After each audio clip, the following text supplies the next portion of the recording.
Love, compassion, empathy, all learned behaviors. Unfortunately, so is hate. And as parents, we lead by example. Here to remind us and to show us how to not teach our kids that hate is a love language is psychotherapist Mary Jo Rapini. What an important conversation this is, Mary Jo. Where do we begin in leading by a strong, loving example to our kids?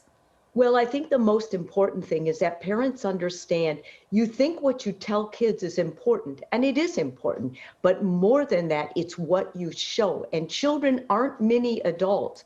They see things and they form opinions based on you parents, your attitude, and what you're doing with your actions.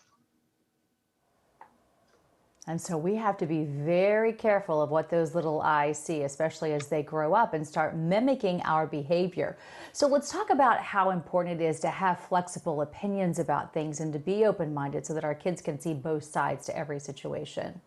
That's right. When you want to fight to win and you only have one perspective and you cut people off when they don't share that, you're showing your children that what's important is what you think. They think they're an extension of you when they're young. And so they see you do that behavior and they assume that it's them too. And so they stop listening to the other side and they stop really taking heed or perspective of other people. It only matters what they think. And you have to be careful about appearing self-centered and self-absorbed to your children. That's right. If you take selfies during a special dinner or you're doing things like gossiping in front of your child learns that what you think about yourself is more important than what happens with other people. And so that once again, they're going to see that modeled and they're going to start acting that out on the playground as well as in their classes.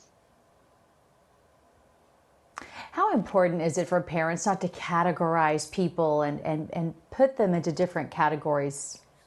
Melissa, that's so important. And it's really tough not to do it because in a way we're wired to put people into boxes to make it easier for ourselves. But when we do that, we teach our children that only specific people, specific races, specific genders are worthwhile. And so what children end up doing is when they don't encounter someone just like them, they turn away from them, maybe say bad things about them because they don't know what to do with that type of person.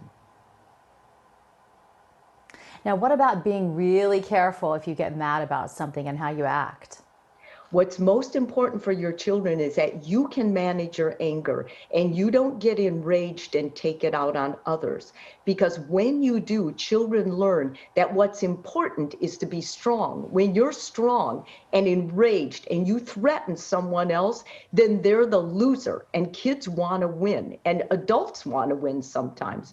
So it's important we understand that we control and manage our own anger and we don't take it out on someone else by using threatening behaviors or real loud voices yelling at them.